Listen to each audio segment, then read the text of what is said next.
참여 예수님, 오늘은 11월 24일 화요일 성 안드레아 동락 사제와 동료 순교자들 기념일입니다. 복음 말씀 들으시겠습니다. 루카가 전한 거룩한 복음입니다. 그때 몇몇 사람이 성전을 두고 그것이 아름다운 돌과 자원 예물로 꾸며졌다고 이야기하자 예수님께서 이르셨다. 너희가 보고 있는 저것들이 돌 하나도 다른 돌 위에 남아있지 않고 다 허물어질 때가 올 것이다. 그들이 예수님께 물었다. 스승님, 그러면 그런 일이 언제 일어나겠습니까? 또 그 일이 벌어지려고 할 때에 어떤 표징이 나타나겠습니까? 예수님께서 이르셨다. 너희는 속는 일이 없도록 조심하여라. 많은 사람이 내 이름으로 와서 내가 그리스도다, 또 때가 가까웠다 하고 말할 것이다. 그들 뒤를 따라가지 마라. 그리고 너희는 전쟁과 반란이 일어났다는 소문을 듣더라도 무서워하지 마라. 그러한 일이 반드시 먼저 벌어지겠지만 그것이 바로 끝은 아니다. 이어서 그들에게 말씀하셨다. 민족과 민족이 맞서 일어나고 나라와 나라가 맞서 일어나며 큰 지진이 발생하고 곳곳에 기근과 전염병이 생길 것이다. 그리고 하늘에서는 무서운 일들과 큰 표징들이 일어날 것이다. 주님의 말씀입니다. 그리스도님 참여합니다. 오늘은 베트남 하노이에서 참수형을 받고 순교하신 안드레아 동락사제와 116명의 동료 순교자들을 기념합니다.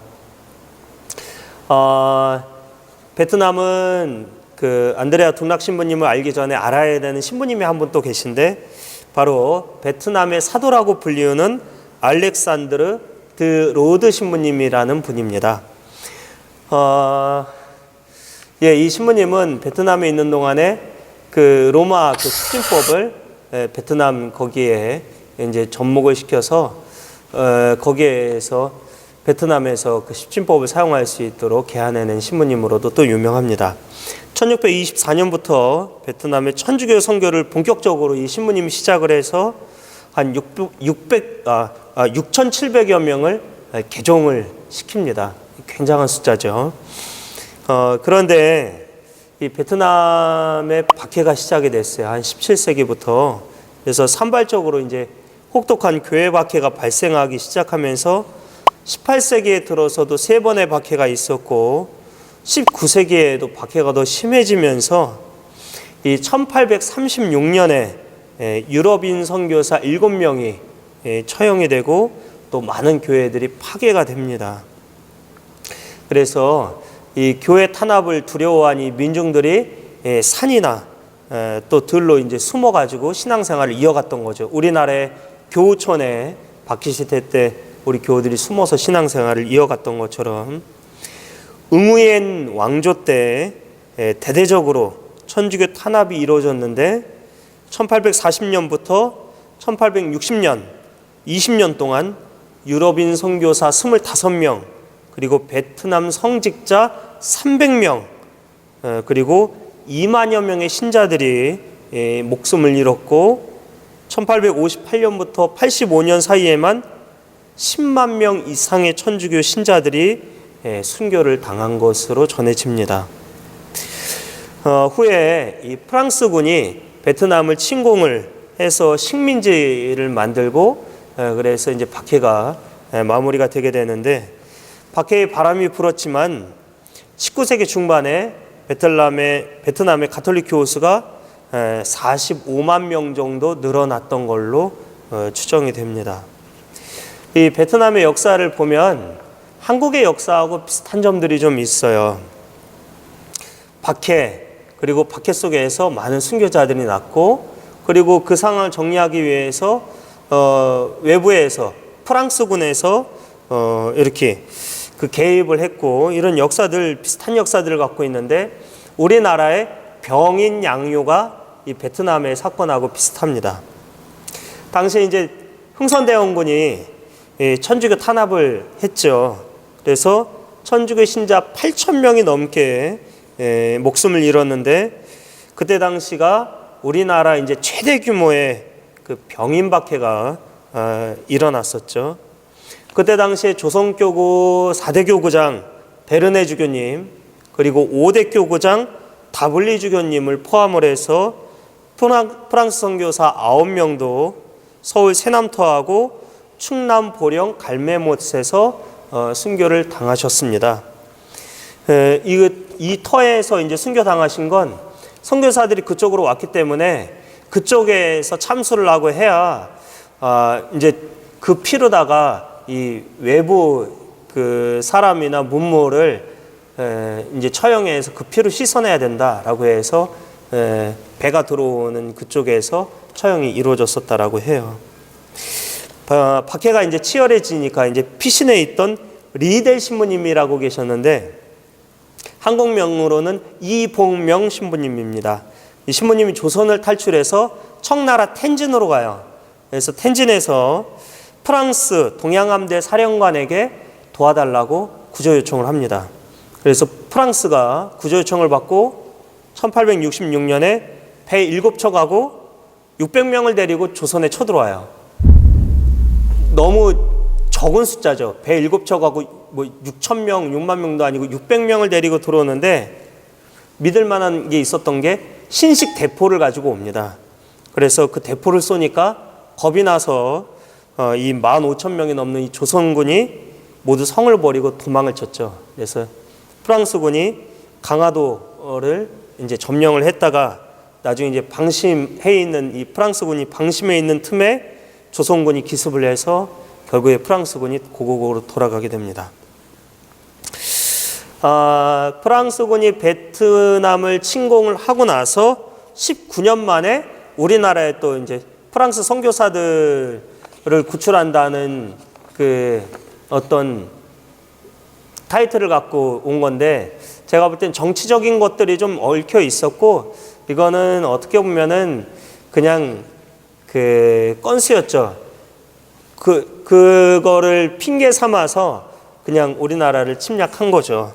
베트남도 그랬고. 한국이 103위 성인으로 세계 4위인데 베트남은 몇일까요? 베트남은 117인데 세계 3위입니다. 성인이 많은 나라로 따지면 큰 나라들이 아닌데 많은 성인들을 이렇게 갖고 있다는 것은 좀 자긍심을 가질 만한 이야기입니다. 우리나라에도 커다란 박해가 4번이나 있었지만 베트남도 많은 박해를 겪으면서 많은 순교자와 성인들을 배출했습니다. 박해 속에서 많은 성인이 탄생했다는 건 신앙 안에서도 쉽고 또 편리한 길을 찾는 사람들에게 다음의 성경 구절을 떠올리게 합니다. 마태오복음 7장 13절에서 14절의 말씀입니다. 너희는 좁은 문으로 들어가라. 멸망으로 이끄는 문은 넓고 길도 널찍하여 그리로 들어가는 자들이 많다. 생명으로 이끄는 문은 얼마나 좁고 또 그 길은 얼마나 비좁은지 그리로 찾아드는 이들이 적다. 박해, 그 고난은 굉장히 비극적이지만 신앙을 증거해야 되는 상황은 믿음을 강하게 성장시켜주고 또 교우들이 서로 위로하고 격려하면서, 아마 나 혼자 박해를 받는다고 하면은 외롭고 힘들 텐데 같이 박해를 받고 같이 격려해주고 위로해주는 교우들이 있었기 때문에 같이 순교를 받기까지 함께 갈 수 있지 않았을까. 또 하나님께서 그 마음을 이끌어 주셨기 때문에, 그래서 주님께 의탁할 수 있도록 은총이 풍부히 베풀어졌던 때가 되었기도 할 것입니다. 전례력으로 올 한 해 마지막 주간을 보내고 있는데, 이번 이 전례력의 마지막 주간은 매해마다 거의 이제 연말이기 때문에 전례력으로는 좀 종말론적인 그런 분위기가 많이 납니다. 예를 들어서 이제 그리스도 왕 대축일 그 마지막 주간, 그때 이제 복음이나 독서 말씀에 나오는 단어 같은 걸 보면 이런 단어들이 많이 나와요. 마지막 때, 심판, 징벌의 날, 표징, 추수, 이런 단어들이 나오는데 조금 뭔가 산한 느낌도 좀 들지만 연중시기를 마무리하고 이제 곧 다가올 이제 대림시기 때 회개와 보석을 해서 마음의 정화를 이루고 이제 새로 예수님께서 오실 그 탄생, 예수님의 어떤 그 시대를 준비해야 되는 어떤 마지막 때를 이 연중시기 이 마지막 주간 동안 우리가 보내는 것 같습니다. 포도원 주인이 울타리를 둘러치고 확을 파고 탑을 세운 뒤에 소작인들에게 소출을 받아오라고 종들을 보냈지만 매질하거나 죽이고 또 결국에는 포도밭을 가로채려는 욕심에 아들마저 죽였죠. 그랬더니 하느님 나라도 소출을 낼 수 있는 다른 민족들에게 주실 것이다, 이 말씀이 있는데, 이스라엘도 포도밭 주인 같은 하느님이 예언자들을 보냈는데 잡거나 죽이고 매질하고 순교시키고, 그래서 결국에 하느님 아드님까지 죽이는 과오를 저질러서 구약 때도 바빌론하고 아시리아의 이제 유배 생활이나 종살이 노릇을 했는데, 결국에는 로마에 의해서 신약되는 예루살렘이 이제 함락되게 되죠. 오늘 독서 말씀의 천사가 땅 위로 낫을 휘둘러서 땅에 포도를 거두어 들이고서는 하느님 분노의 큰 포도학에다가 던져 넣는다는 표현이 나오는데요. 성경에서 포도나무는 항시 하느님의 백성을 지칭하고 또 거기에서 포도를 따는 것은 기쁨과 또 축제의 표징으로 나타납니다. 그리고 포도송이들은 신앙인들을 지칭합니다. 추수하는 모습이 모든 신앙인들을 지칭하는 데 반해서 이 포도 수확하는 이 모습은 순교자들에게 적용이 된다고 신학서적에서는 이야기를 하고 있습니다. 박해자들이 마신 이 순교자들의 피는 박해자들에게는 하느님 진노의 잔이 될 것이다. 사람들이 예수님을 처형했지만 궁극적으로는 그분이 심판을 하시고 죽음의 피를 흘리시지만 당신이 흘리신 피를 통해서 승리하신다는 역설적인 내용을 담고 있습니다. 순교자들의 죽음은 박해자들에게는 승리지만 결국 그것은 박해자들에 대한 심판으로 이어질 것이다 라는 이제 종말론적으로 해석을 하고 있는 거죠. 오늘 복음에 몇몇 사람들이 성전을 두고 아름다운 돌과 또 자원예물로 꾸며졌다고 이제 찬사를 늘어놓으니까 예수님께서 조금 이제 김 빠진 얘기가 한데, 돌 하나도 다른 돌 위에 남아있지 않고 다 허물어질 때가 올 것이다 라고 예고를 하십니다. 예수님이 성전이 잘못 지어져서 빨리 허물어지기를 원하거나 그러신 마음에 얘기하신 게 아니겠죠. 기원전 587년경에 바빌론이 성전을 파괴하고 이스라엘 백성을 유배 보내면서 유다인들은 자신의 땅을 떠나서 흩어져 살아야 했습니다. 구약 성경에서 바빌론은 우상 숭배와 또 악의 세력을 의미하기도 합니다. 특히 오늘 이제 독서로 들은 요한묵시록에서 바빌론은 로마를 나타내는 상징으로 사용되기도 합니다. 구약에서는 바빌론이었지만 신약에서는 바빌론의 역할을 로마가 하고 있는 거죠. 로마 역시 바빌론과 마찬가지로 기원 후 70년에 성전을 파괴했기 때문입니다. 성전 파괴라는 공통점에서 요한묵시록은 로마를 바빌론으로 표현하고 있는 겁니다. 요세푸스 기록에 의하면 이 성전은 단단하고 또 흰돌로 지어졌고 예루살렘 땅의 6분의 1을 차지했다라고 합니다. 여기 문경이 4만 평인데 예루살렘 성전도 4만 평이었었다라고 해요. 제자들은 굉장히 넓은 거죠. 제자들은 예수님이 이스라엘의 왕이 되시리라고 생각했기 때문에 성전을 자랑스럽게 여겼어요. 이 성전에 나중에 이제 그 왕은 예수님이다라고 생각을 했는데, 예수님은 이제 제자들이 기대했던 것과는 이제 전혀 다른 말씀을 하시죠. 성전 파괴는 이스라엘에 대한 하느님의 심판이라고 해석이 됩니다. 예수님이 말씀하신 대로 기원 후 70년 로마의 티투스 장군에 의해서 예루살렘은 침공당하고 또 성전은 파괴됩니다. 이 티투스 장군은 병사들에게 성전 주위에 불을 지르게 했습니다. 그리고 도시 전체와 성전을 바닥까지 완전히 파괴하도록 명령했습니다. 성전은 완전히 돌 위에 돌 하나까지 파괴됐습니다. 티투스 장군도 무슨 사연이 있었던 것 같아요. 성전을 허물고 눈물을 흘렸다는 기록이 있는데, 그래서 아무튼 이 예루살렘 성전 일부 망대들과 서쪽 벽만 간신히 이제 남아있게 됐는데, 오늘날 예루살렘 통곡의 벽은 그때 남은 이제 서쪽 벽이죠. 예수님이 올리브산에서 40년 전에 미리 예루살렘 성전 파괴를 예고하신 겁니다. 세상의 모든 사건은 하느님께서 미리 정해놓으신 계획에 따라서 맞춰서 완성되어 간다는 것이 묵시문학의 중요한 관점이라고 할 수 있습니다. 뭐 묵시록 보면 용도 나오고 뭐 이제 판타지 소설처럼 그러는데, 요한묵시록도 그 안에 이제 요한묵시록의 관점은 하느님께서 계획하신 것에 따라서 모든 것이 이루어져 간다는 내용을 담고 있는 거죠.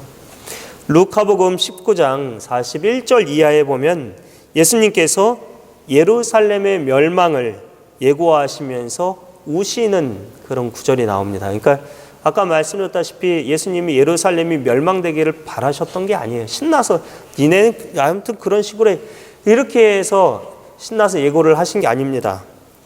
루카복음 19장 41절부터 44절에 이 대목이 나오는데, 예수님께서 예루살렘에 가까이 가시어 그 도성을 보고 우시며 말씀하셨다.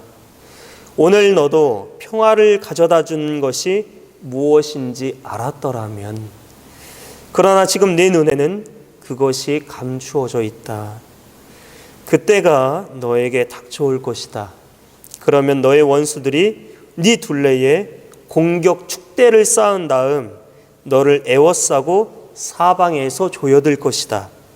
그리하여 너와 네 안에 있는 자녀들을 땅바닥에 내동댕이 치고 네 안에 돌 하나도 다른 돌 위에 남아있지 않게 만들어버릴 것이다. 하느님께서 너를 찾아오신 때를 네가 알지 못하였기 때문이다 라고 여기에서 명백히 예수님이 말씀을 하고 계시죠. 그렇게 되기를 원치 않으셨지만 결국에는 사람들의 죄로 인해서 그렇게 될 수밖에 없는 상황을 내다보셨던 예수님의 마음은 얼마나 슬프셨을까. 예수님께서 흘리신 눈물에는 곧 다가올 표징을 내다보지 못하는 사람들의 우매하고 무딘 마음에 대한 예수님의 안타까운 마음이 섞여 있었을 겁니다. 엘리야 시대에도 혼돈을 불러일으키는 거짓 예언자들과 이제벨 여왕이 있었고, 땅에 가뭄과 기근이 닥쳤던 것이 불법이 성하고 사랑이 식어갔기 때문이라고 마테오복음 24장 12절 거기에 이제 나와 있는데, 예루살렘의 멸망도 마찬가지입니다.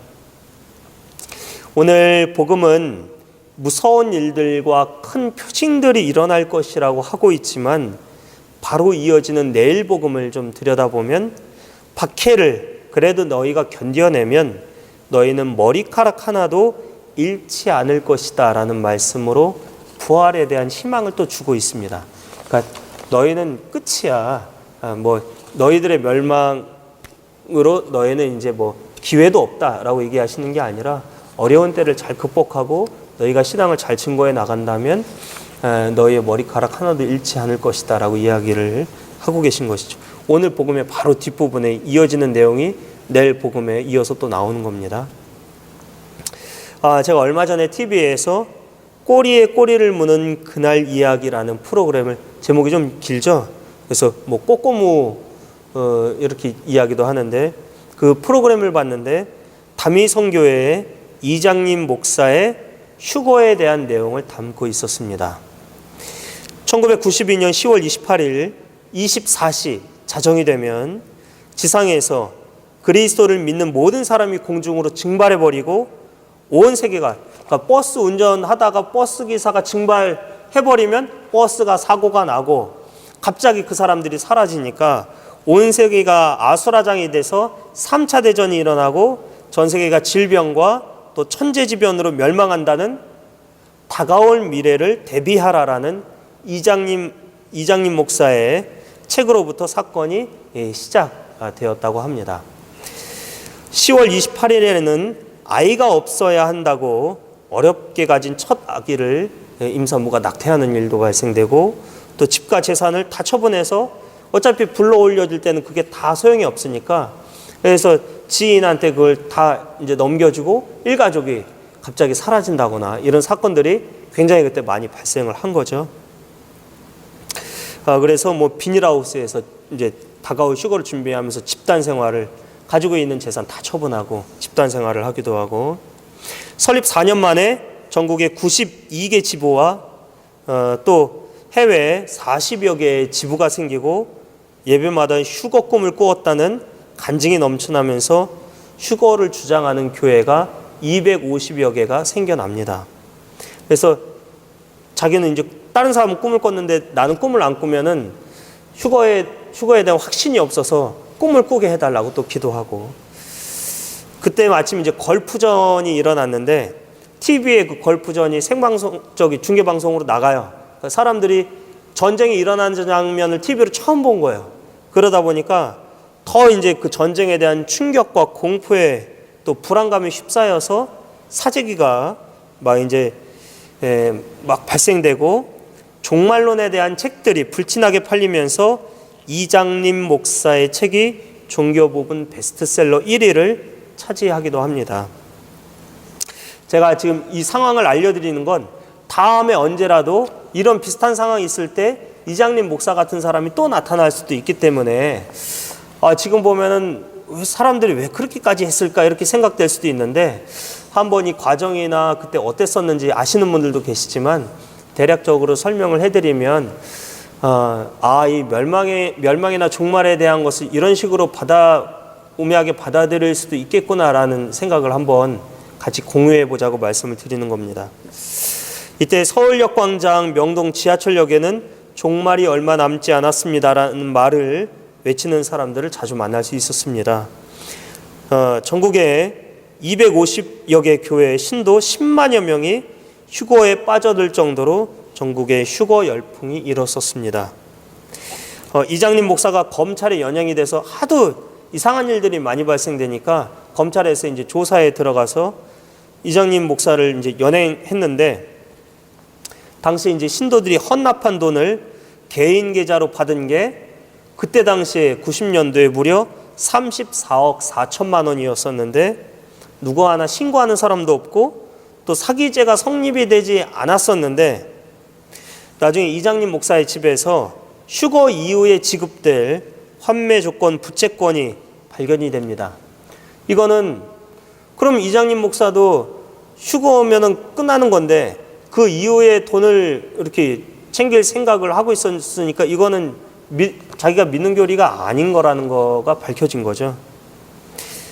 근데 구속이 됐는데 사람들은 목사의 구속이 고난이라고, 또 박해의 상황을 겪는 거라고 그렇게 또 해석을 해서 계속 이제 휴거에 대한 준비를 해 나갑니다. 수감된 채로 이제 휴거 당일이 됐는데 당연히 아무 일도 없었죠. 외신에서 기자들이 취재로 오고 막 했는데 아무 일도 없었어요. 그리고 이장님 목사는 수감된 상태잖아요. 저녁을 먹고 평소처럼 성경을 읽고 12시까지 기다리지도 않고 11시에 잠이 깊은 숙면에 들었고, 그렇게 92년도 대한민국을 뒤흔든 휴거소동은 아무 일 없이 끝이 나고 맙니다. 노스트라다무스도 99년도에 세계가 멸망할 거라고 했는데 99년도도 지나갔죠. 마르코복음 13장 32절에서 33절의 말씀, 그러나 그 날과 그 시간은 아무도 모른다. 하늘의 천사들도 아들도 모르고 아버지만 아신다. 너희는 조심하고 깨어 지켜라. 그 때가 언제 올지 너희가 모르기 때문이다. 이 성경 말씀처럼 마지막 때는 아버지 말고는 아무도 모른다라고 성경에 나와 있는데 안다는 거는 자기가 하느님 아버지라는 얘기죠. 아무도 그때가 모르니까 깨어 있으라고 말씀을 하시는 겁니다. 뿌리가 약한 나무를 계속 흔들면 곧 뽑혀서 쓰러지듯이 어렵고 혼란스러운 때일수록 거짓 예언자와 같은 자들이 나타나서 사람들을 또다시 선동하려고 할지도 모릅니다. 중요한 것은 그 날이 몇 년도, 몇 월, 며칠, 몇 시 그 날을 아는, 그 때를 아는 것이 중요한 것이 아니라 언제일지 모르니 매일 준비하면서 살아가는 것이 더 의미가 있지 않나 싶습니다. 우리가 만약 마지막 때를 안다면, 그게 만약 내일이라고 한다면 그날 하루만을 위해서 살 것이지만 다행히 그 때를 모르니까 매일이 소중하고 중요합니다. 각자의 마지막 때를 위해서 오늘 하루도 그러니까 깨어있는 삶을 살아야 되는 거죠. 언제일지 모르니까. 알면 그냥 뭐 1년 뒤면은 그냥 막 살다가 1년 그 전에 한 일주일 정도 전에 고해성사 보고 다 준비해서 딱 깔끔하게 가면 되잖아요. 근데 그게 아니기 때문에 매 순간을 열심히 하고 늘 회개하고 깨어있는 삶을 살아야 되는 거죠. 오늘은 최순기 바오로 형제님의 십자가 바라보면서라는 노래를 준비했는데요. 이 바오로 형제님은 대학교 1학년 때 척수에 혹이 생기면서 하반신 마비가 왔는데 육체적인 고통을 좀 한탄하기보다는 이 노래를 보면 형제님의 어떤 신앙을 잘 담고 있는데 자신의 십자가를 삶의 일부로 받아들이면서 그렇게 찬양도 하고 또 뿌리 깊은 신심을 지니고 신앙을 잃어버리지 않고 오히려 더 성숙된 모습을 보여주시는 것 같습니다. 올 한 해 연중 시기를 마무리하고 또 정리하면서 주님께서 사랑의 때는 수확하시고 또 죄스러운 시간은 또 정화해 주시도록 우리 자신을 내어 맡기면서 사랑의 십자가를 기꺼이 좀 지고 나갈 수 있도록 묵묵히 그냥 어떤 마지막 때 한탕 십자가는 돌아보지 않고 어떤 기회주의, 편리함 신앙 안에서 그런 것보다는 오히려 그런 때일수록 우리의 마지막 때 십자가를 좀 들여다봤으면 좋겠다는 바람에서 이 노래를 좀 선곡하게 되었습니다. 유튜브 시청자분들과 대살림 회원 여러분, 잠봉 코리아와 잠봉 아메리카 여러분들 모두 감기 조심하시고 코로나 환자가 계속 확진자가 증가세에 있는데 저도 좀 염려가 큰데 여러분들도 안전수칙 잘 준수해서 코로나부터 가족과 또 지인들 건강하시기를 바라고 이번 한 주간도 평안하시기를 바랍니다. 네, 고맙습니다.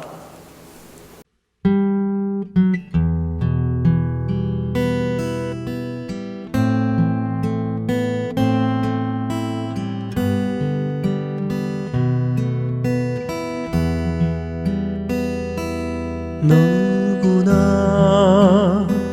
자신의 십자가를 제일 크다고 여기듯이 나 또한 짊어진 십자가가 너무나 무거웠기에 왜 나만 이렇듯 힘드냐고 때론 주님께 원망하고 십자가 내려놓게 해달라고 눈물로 애원도 했지. 그러나 지금은 주 예수 달려 계신 십자가 바라보면서 순환과 부활의 의미를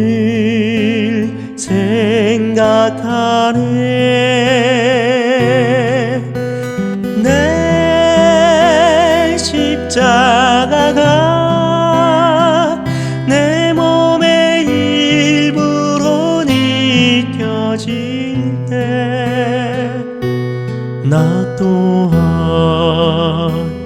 부활할 수 있다는 믿음으로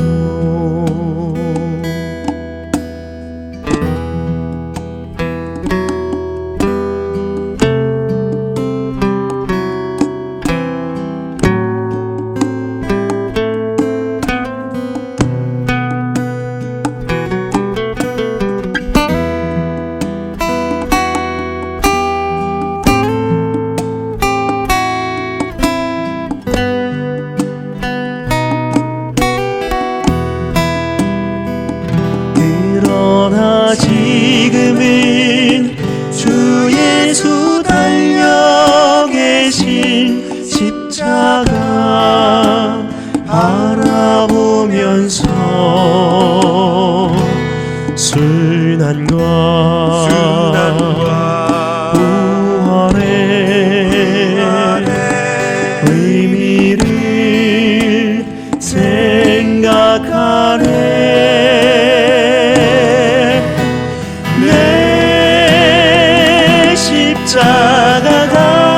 십자가가 내 몸의 일부로 느껴질 때 나 또한 부활할 수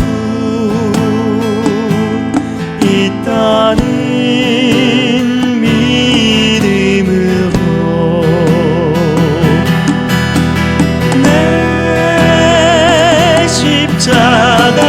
십자가가 내 몸의 일부로 느껴질 때